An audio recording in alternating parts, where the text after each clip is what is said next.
Hi folks, Wooden Boat Dan here. Just wanted to give you a heads up. The podcast you're about to listen to was recorded several years ago, so some of the phone numbers, email addresses, website links, and time-sensitive information are no longer valid. Please keep that in mind as you listen. If you'd like to contact me, my email address is woodenboatdan@gmail.com. Thank you and enjoy the podcast.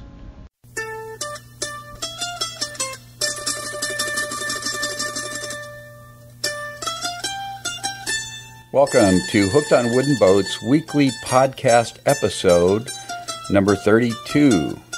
I am your host, Dan Matson, aka Wooden Boat Dan, and this is the world's very first podcast in the world, the very first one, mark it down here, that's fully, completely, 100% dedicated to celebrating the amazing art, craft, history, and tradition of wooden boats and wooden vessels of all kinds.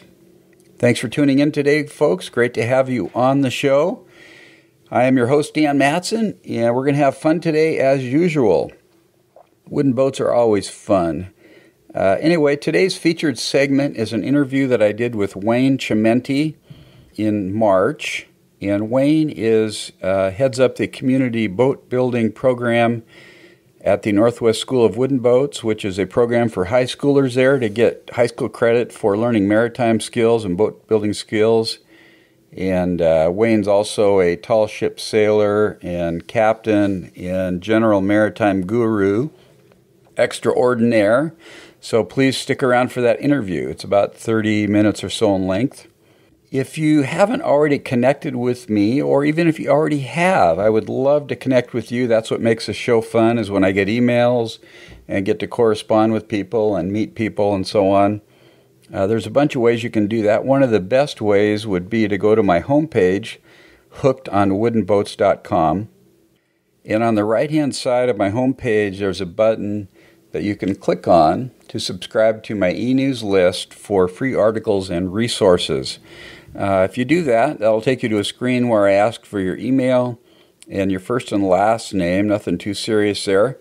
And then you'll receive my approximately monthly announcements and articles and videos and things that I send out.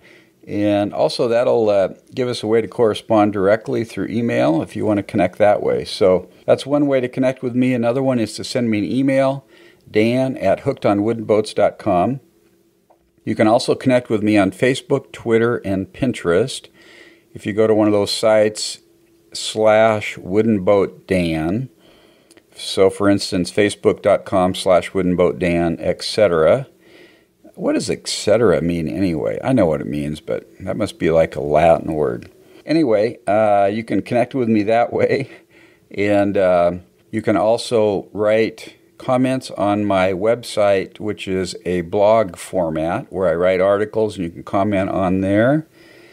And you can also leave a message on my voicemail feedback hotline. That number is 424-261-2360. 424-261-2360. So anyway, please connect with me one of those ways. If you have ideas how I can improve the show or content you might like to see in a future show, or if you just want to share pictures of your boats or your projects or fun stories, I'm open to all of that stuff, so please do. Well, we had one brave soul in the last 7 days. First one in a while that left a message on my voicemail feedback hotline. That's the 424-261-2360 number. So we're going to go ahead and play this message from Herb Marks. Take it away, Herb. Dan Matson, you turkey. This is Herb Marks at Seahurst. And Brian just showed me hookedonwoodenboats.com. You and I need to talk, pal. I got so much to tell you. I have a 12-foot lap strake. Copper riveted and gov joints. It was Errol Flynn's yacht back in the day. We've had it in our family 50 years. And we used to have an 80-foot tugboat built in 1902. We just found it again. Some friends sent some pictures. And I've got an incredible story to tell you about that. And also, I know the Adventuress very well. We almost made her our boat. We just about bought it. This is a while back now, but my dad was in contractual talks with the owners at the time, some years ago, of the Adventuress. But so that's just some. And I also grew up sailing on a 54-foot John Alden, built out of Booth Bay, Maine in 1926, Dan.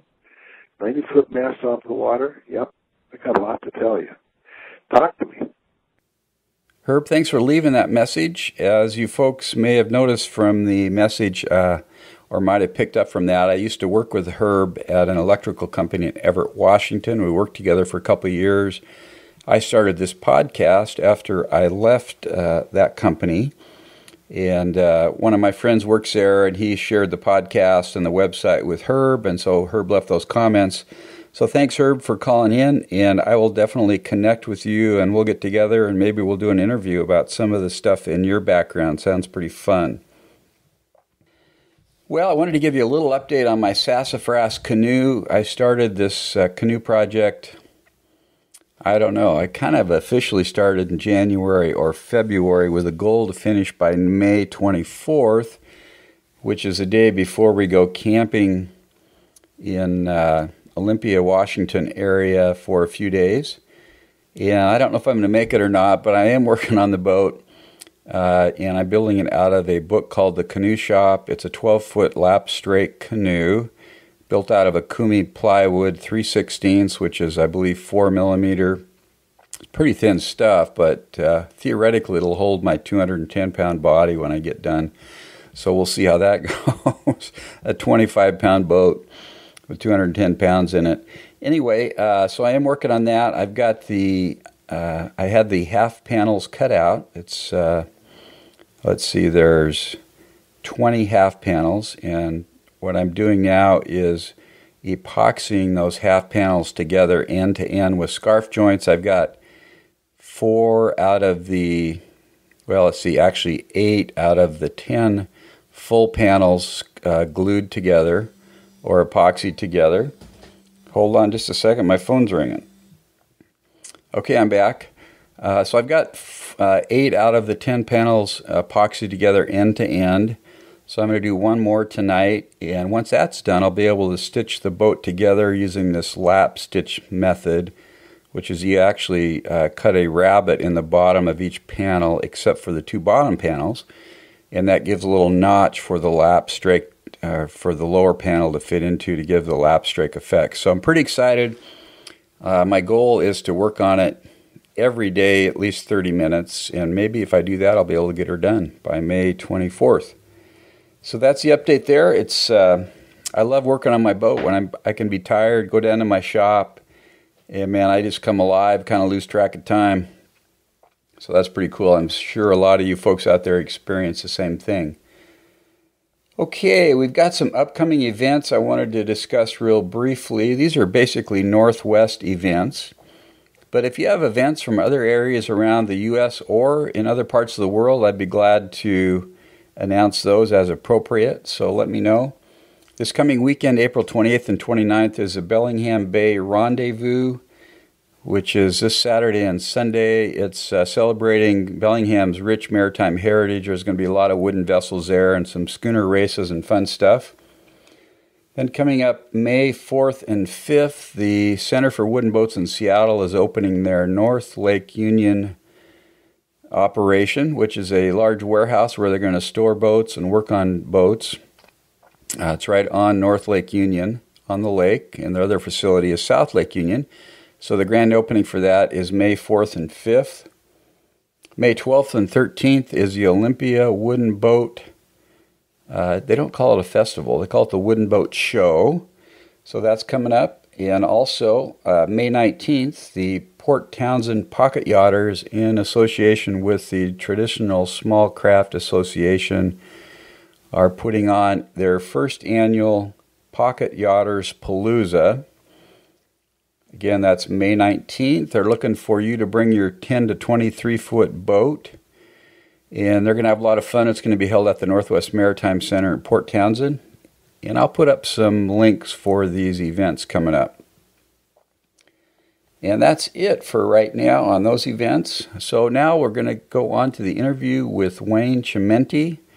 Wayne, take it away. Let's have fun with this one. Okay, it is March 20th. I'm sitting with Wayne Chimenti at the Community Boat School in Port Hadlock. This is in Port Townsend, Port Hadlock. Welcome to the show, Wayne. Well, thanks. Great to have you here today. So you've done a lot of cool stuff over the years, but tell me about your growing up years and your family. Did you guys do some boating and water stuff, or what went on? Where did you grow up, and tell me about that a little bit. Well, interesting is that I did grow up about 10 miles north of Mystic in a tiny little town called Norwich, Connecticut. Mystic, Maine? No, Mystic, Connecticut. Oh, where Mystic Seaport is. Oh, okay. All right. And, but I never, ever did boats as a kid. My parents were not into boats, not into the water, never stepped in a boat at all as a kid. And I was a marine biology nut, went to Providence College, and I was graduating, and I had kind of a long story, but I had the typical position in grad school, a job, a girlfriend who was in medical school, but I had a period of time. I graduated in May. I didn't have to start all that stuff till the next January. And I was walking down the halls of the biology building, and there was a poster for SEA, Sea Education Association, and it said, take a semester at sea. And I thought, oh, that's perfect for a marine biology, oceanography guy like me. I'll go on this schooner for 6 weeks in Woods Hole, which is, the mecca for all marine biology guys. Yeah. And then 6 weeks on this schooner, and I'll pick up some field experience. And that's all I thought. And I was out. I was about halfway through the trip, and I just had this total epiphany that, whoa, everything people had told me. I was listening to my parents, my counselors, all great advice about what a life should be, but it was not my own voice. And for the first time, my own voice spoke, and it said, that is not your path. It didn't necessarily say boats or schooners were your path, but it said that is not your path. And traditional marine biology career type of thing. And so the captain, their boat was going to a yard period, and they offered us to stay for a month. They were going to give us $5 a beer, room, board, and beer. And that meant missing all these opportunities that were waiting for me up in New England. And I stayed. Job opportunities. Yeah, I stayed. Yeah, really? And at that stage, after conversations with my parents, my girlfriend, I just realized they all had a vision of what I should be, but they didn't really care what I wanted to be. Mm-hmm. And so it's a great freedom to realize that, because now I was completely cut free.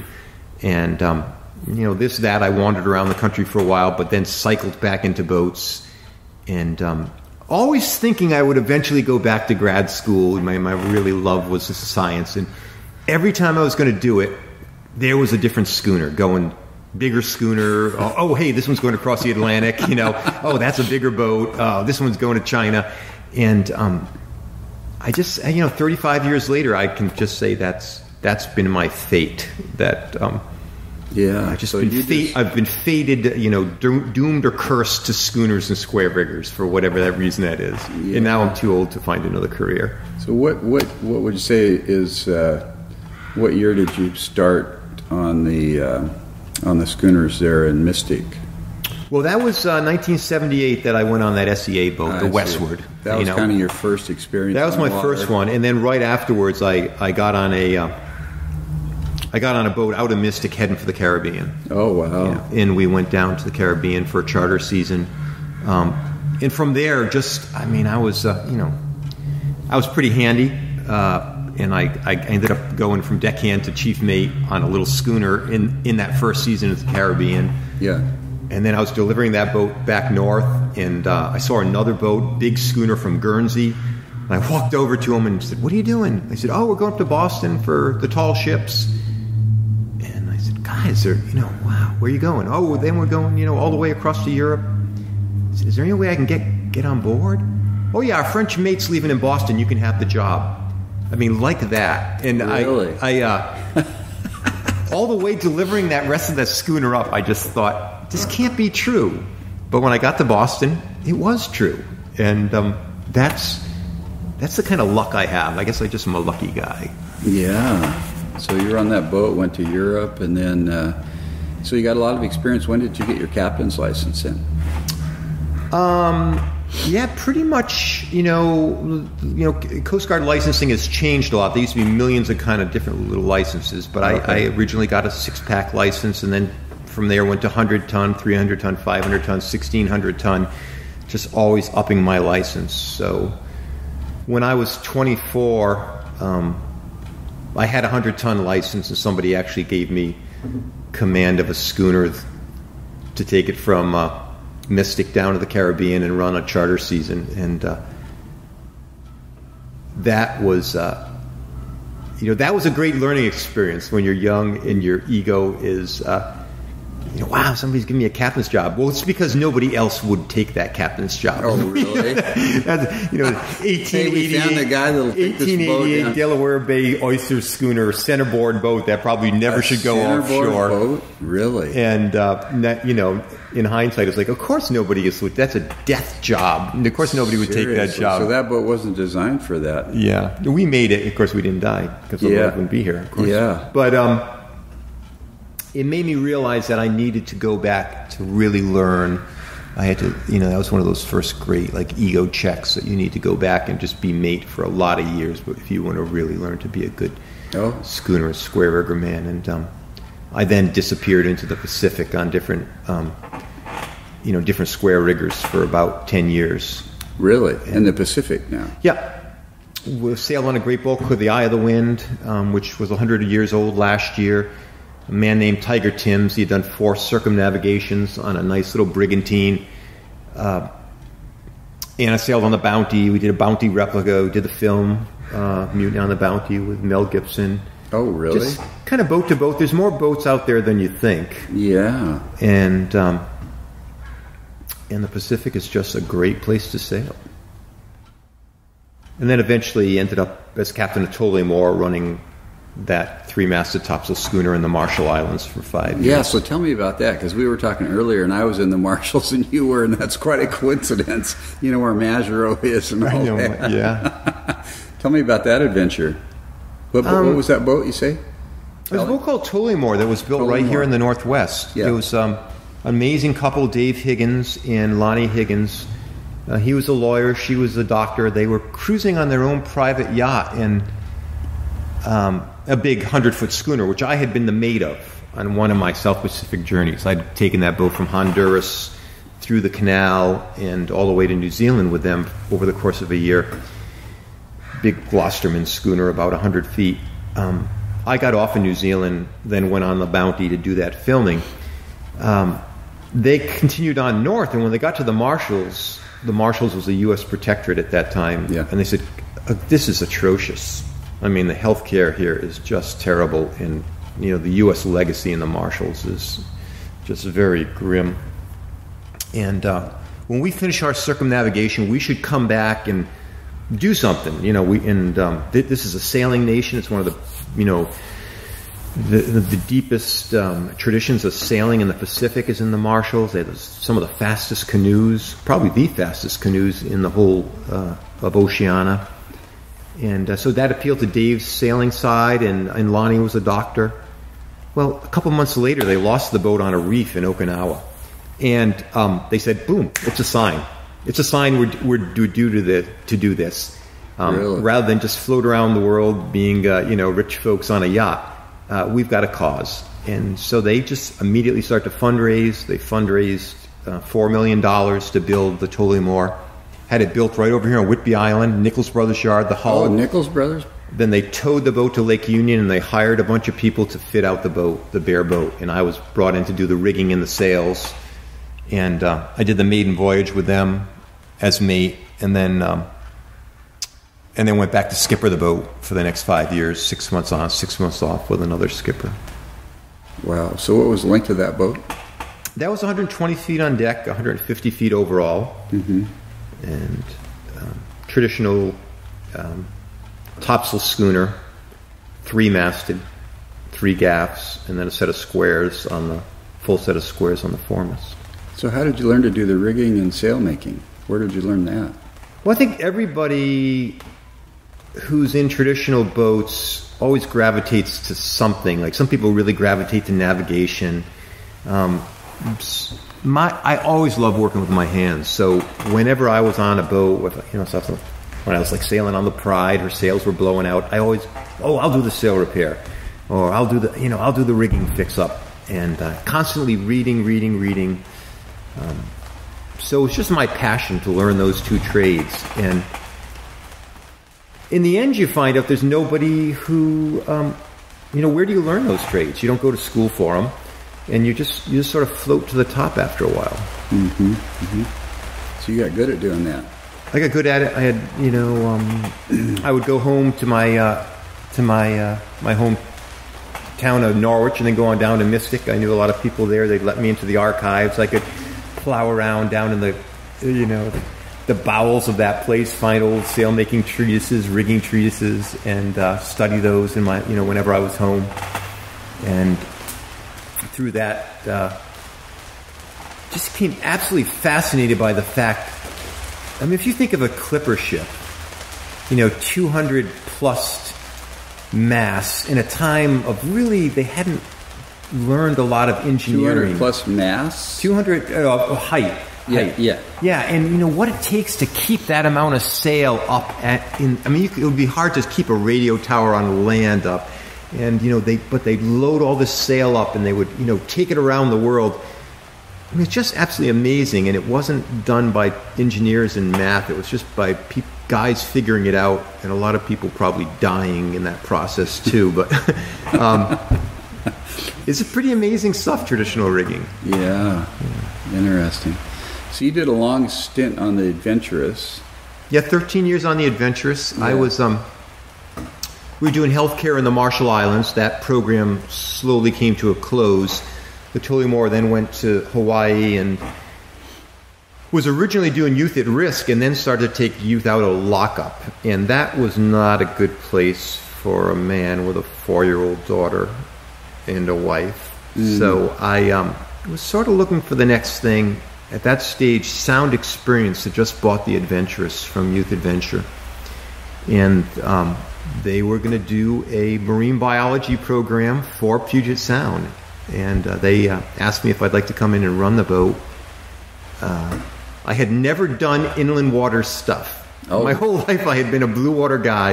Yeah. And it's just funny because, the inland water license is the lowest license, and then you get the coastwise license, and then you get the ocean license. The ocean license is good for everything. Mm-hmm. And, when you're captain of an ocean boat, you turn it over to the mates and you go to sleep for 2 weeks, and then when you get into port, basically it's pretty easy. You just stand your watch.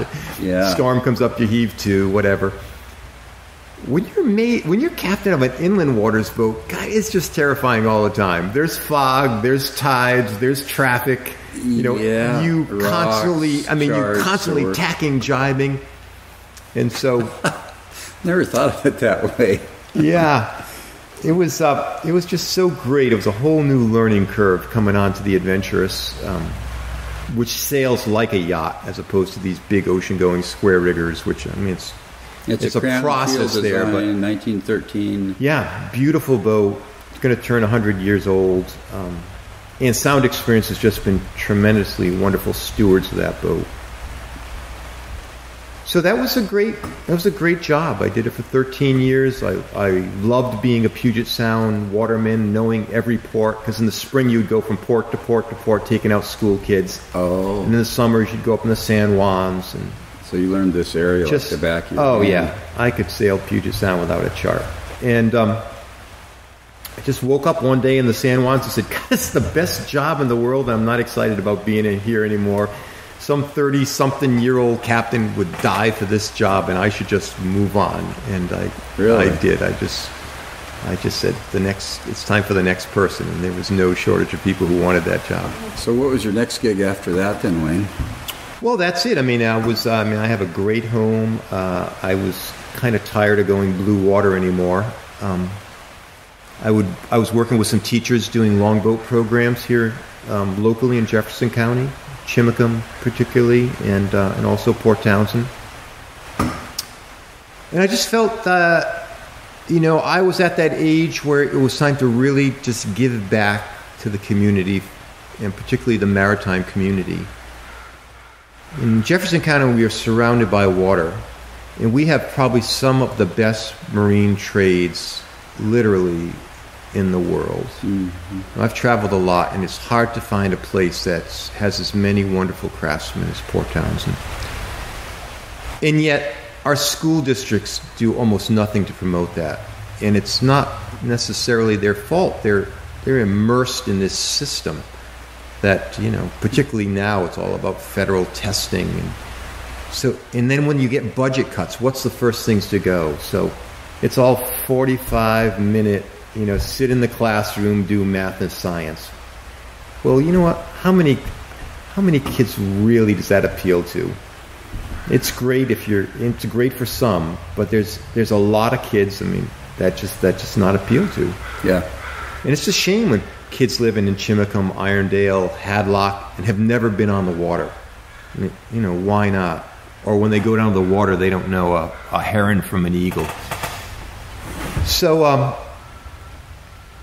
I work with some great innovative teachers from the PI program, particularly Marcy Van Cleef, who just knows how to talk to the school district. And so we're doing an accredited on-the-water program, leadership and seamanship program, where kids get high school credits for coming out on the boats. And we run that's a full 4 hours once a week, every Friday. And then we take the kids on a week-long journey. Just pick a different part of the sound, and we just get in the boats and we go for a week, living by our wits and living with the sea. Is this in longboats? This is in these stories. Oh, in these. So originally we were doing it with with longboats, and now we'd been doing that for a while, and then it was okay. We want to really develop the best youth expedition craft. So let's start looking around for that.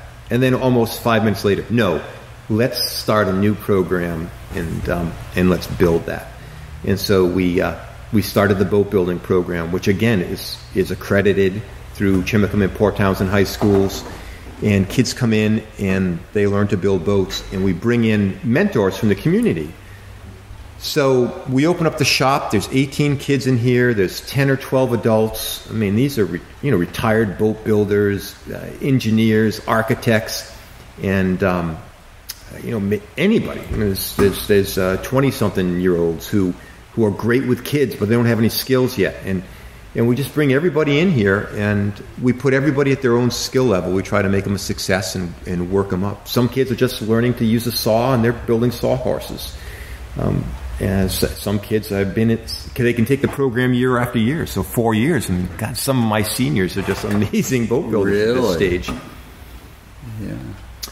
And then this year we also branched out to a marine science program, kind of cycled back. So we have now an accredited on-the-water marine science program where we take kids out.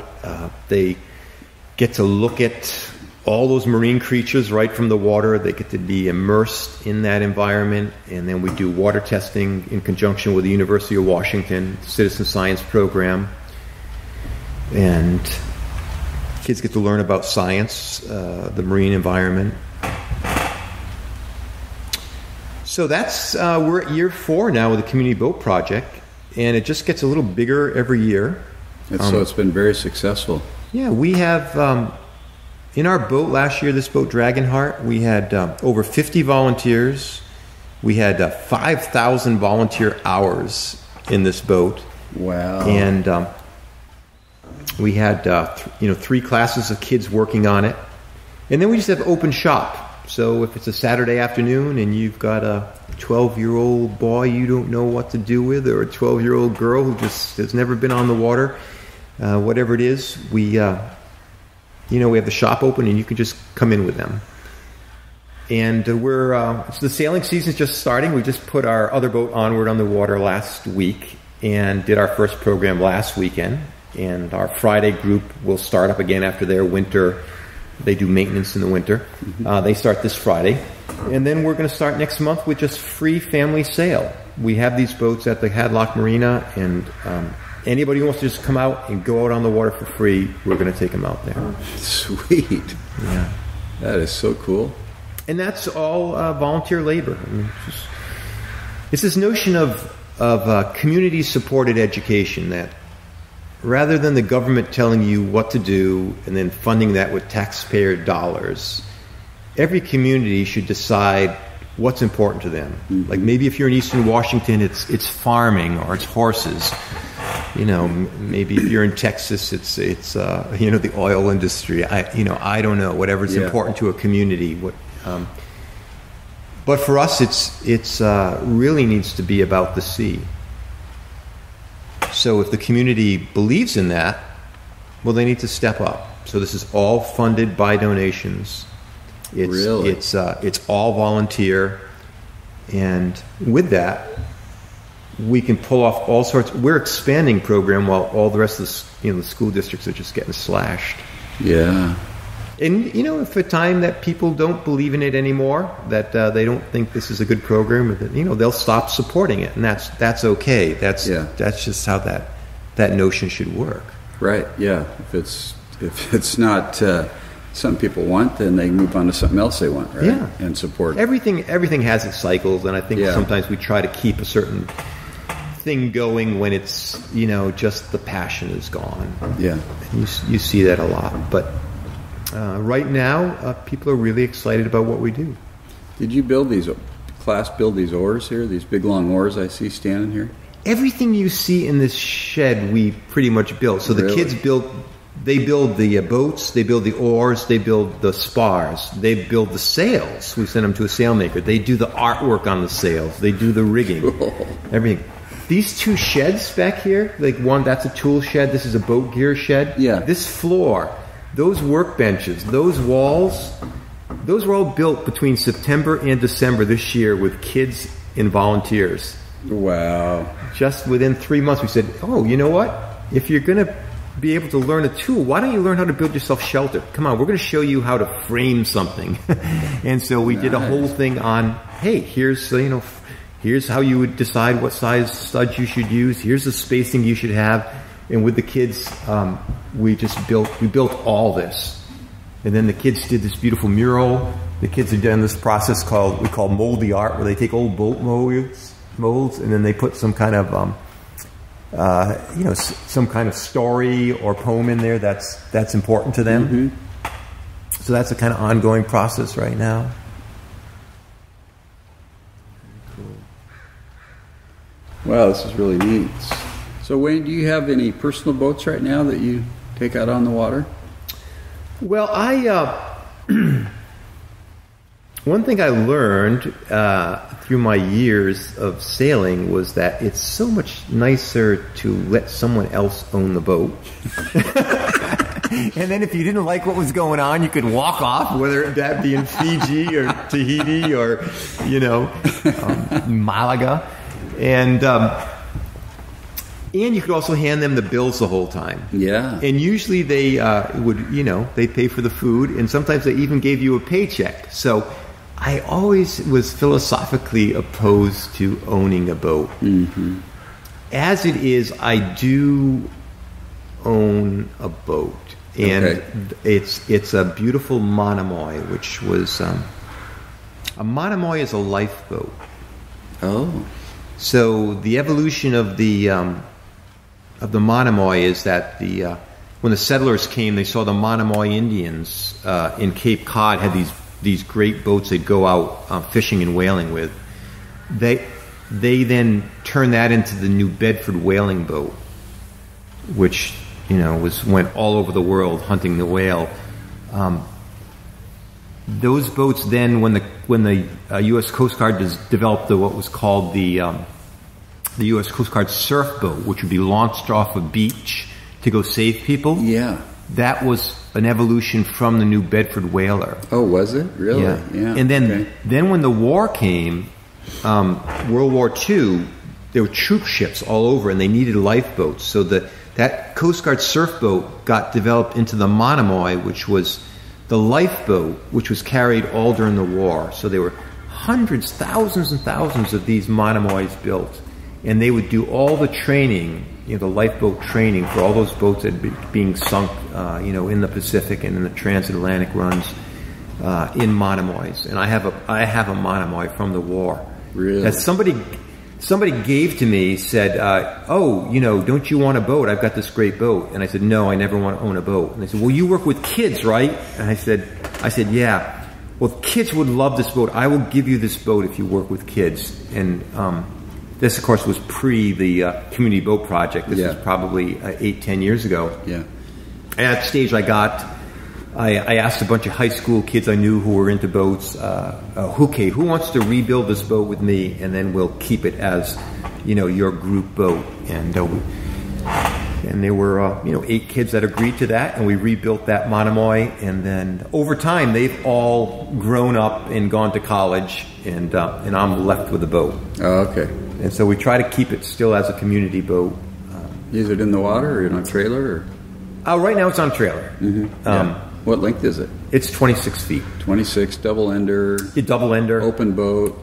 This one has a cabin on it. It does have a cabin. So last year the boat school was looking for a project, and so I said, why don't you put a cabin and interior on this boat? Oh. And so they're in the process of doing that. It's become a boat school project now. Oh, so it's here at the school now? It's at my house right now. It'll come back. Oh, I see. It'll come back in the summer. It works. Yeah. It's in the summer repair and restoration program. Yeah. And then we'll put it down at the dock, and we'll put it in the community boats, fleet.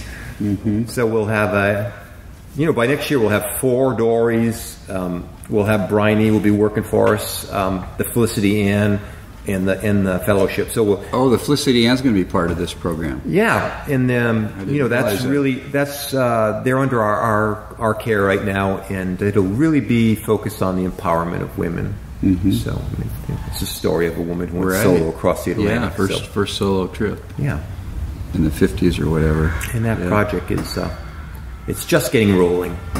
Yeah, just getting rolling. Very good. So, out of all the boats you've sailed over the years, you have a favorite? Every boat has its own characteristics, and so some boats are great. Like something like the Bounty. It was a Bounty replica. It was an exact replica of the Bounty. With hemp-laid shrouds. From a rigger's point of view, it was like the ability to sail on a museum ship.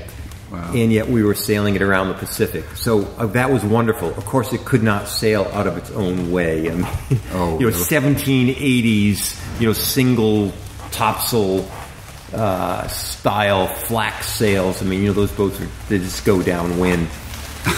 So that's a great boat, but is it your favorite? No. And then you get on a boat like the Adventurous, which you can sail in and out of off the dock or into anchorages, and it makes you look so good. Yeah. Well, of course, that's a great boat too. So every boat has its characteristics. I love almost all the boats. Some boats are just complete dogs, but the crew is so great, or the owners are so great. How can you not love being on board? Mm-hmm. There are very few boats that I actually dislike. Mm-hmm. Yeah. So if you had 3 or 4 months coming up here where you could go sail anywhere in the world, where would you go? Well, I love the South Pacific. There's just something magical about getting in the trade winds and going, downwind, Marquesas, Tahiti, visiting all those island groups, and culture is still a big part of life there. You go to the Caribbean, people are so angry. It's been such a, it's a fight. It's been such a struggle. There's such you're trying to overcome such, kind of bad history there. But, a lot of times in the Pacific, people are living subsistence living like they have for centuries. They're so comfortable in their own culture that then they can be welcoming to you. Mm-hmm. And I love that. Yeah. The Marshallese, outer island Marshallese people, just, magical. It's living on these atolls which had nothing. Yeah. But if you showed up, every day they would send you food, even though you knew they barely were getting by themselves. Mm-hmm. They'd send you whatever kind of coconuts or reef fish. Yeah. I love the Pacific. Yeah. So you make sails and do rigging now too, is that right? Yeah. It's kind of a business you have? Yeah, there's just not many people who make tall ship sails. Yeah. Or do tall ship rigging. So okay, so people that's all your over specialty is tall ship. Yeah, we we send our sails all over the world. Yeah. So if somebody wanted to contact you about that, Wayne, what would they do? Email you? They could email me. Yeah. What's your email address? Force10sales@hotmail.com. Okay. Not that hard to find. We don't advertise. It doesn't make any sense. We're all word of mouth. Yeah. Right. It's a very small world, the tall ship world. I bet. How many tall ships are there in the world? It's hard to say. They come and go. When they build them in estimate? programs go down. There were very few tall ships, and then it really sparked with the U.S. Bicentennial in '76. Oh. And there was a wave of new boats built just 5-10 years ago, and a lot of those programs they're tied up to the dock now with this economy. Yeah. They built a new boat in Virginia. They built a new boat in Carolina. Well, the Lady Washington was only 10 years old, right? Or she was built in the mid '80s. Oh, she was. Okay. Yeah. And they work her pretty hard. Yeah. She's a boat that goes out and earns her keep. Yeah, for sure. Right. Very good. Yeah. Very good. Well, I appreciate you taking the time to do this today. Any parting comments for our listeners? Give you the last word here. Really? Just to spring that question just like that? Yeah. I always, how about this? I just think of boats really as magic carpets. And people say, well, why are you doing a boat building program with kids? I mean, isn't there something better to do? And these, the boats just speak of adventure, and they should be shared with everybody. And people take their boats, particularly their yachts, way too seriously. That the notion of sharing your boat, whether it's just get a bunch of friends and you all own that boat together, but there's just too many boats that are just tied up to the dock. Yeah. And it's all because people just can't let go of ownership. And the more you share ownership with boats, the more the magic carpets ride. And I think we'll all be a lot mentally healthier for that. Yeah, very good. I like that. Okay, well, thanks a lot, Wayne. I appreciate it. We'll be in touch. Thanks for coming by. Okay. Wayne, thanks so much for doing that interview. It was really fun to meet you and sit down and chat for a while. You've got a really cool history. I'm really jealous because in some days I think, gee, why didn't I do that? But can't go back, right? But it's never too late to do some of that stuff in the future. So again, thanks, Wayne. Appreciate it. Hope to see you around soon. Well, if you'd like to help support me and this show, you can do so by going to my website, hookedonwoodenboats.com. And on the home page, in the upper right-hand corner, there is a button there for Jamestown Distributors, which sells marine and boat building supplies. They've got a really nice online store, and if you click on that button, it'll take you to their store, and if you make a purchase within 30 days there, I get paid a small commission, and I would appreciate that. The other way you can support me is on my homepage. There's some menu tabs at the top, and one of them says Resources. If you click on that, there's a list of items on there for sale through Amazon. You don't have to buy those particular items, but if you click on one of those, it'll take you to Amazon, and if you make a purchase of anything on Amazon at that time, I get paid a small commission for that. So thanks for your support in that way. I appreciate it. I would also love it if you would subscribe to my podcast on iTunes. If you go to the iTunes store and you click on the podcast category, and you put in the search box, Hooked on Wooden Boats, that'll take you to my list of podcasts, and there's a subscribe button there. And I would also really appreciate it if you would leave a review for my show. The reviews are growing, but I'd like to get some more on there. If you really enjoy it, please give me a 4 or 5 star review, and that would be awesome. And as those reviews grow, I get a little more notoriety on iTunes and get more traffic, and hey, I'd like for more people to learn about this podcast and have fun with it. So I know there's a lot of wooden boat lovers out there and people that are interested in historical craft and building things with their hands and that sort of thing. So please do that if you haven't already. And please send me an email also to tell me about your boats, where you live, what you like to do. Give me some feedback about the show. Dan at hookedonwoodenboats.com. Thanks for tuning in for another show on Hooked on Wooden Boats. I'm having a lot of fun doing this. It's been a little bit over half a year, and I plan to continue indefinitely doing this as the audience grows, which it is. I'm having a lot of fun with it, and, sitting here in my home office, looking out at the mountains, talking into a microphone that's got a wool hat over it so the sound doesn't echo too much. Kind of a homemade setup, but it works pretty good. And actually, I would like to upgrade my equipment sometime, but we'll be working on that. So thanks again for tuning in. Keep the sunny side up and the barnacle side down. Wooden Boat Dan over and out. We will talk again next week. Take care.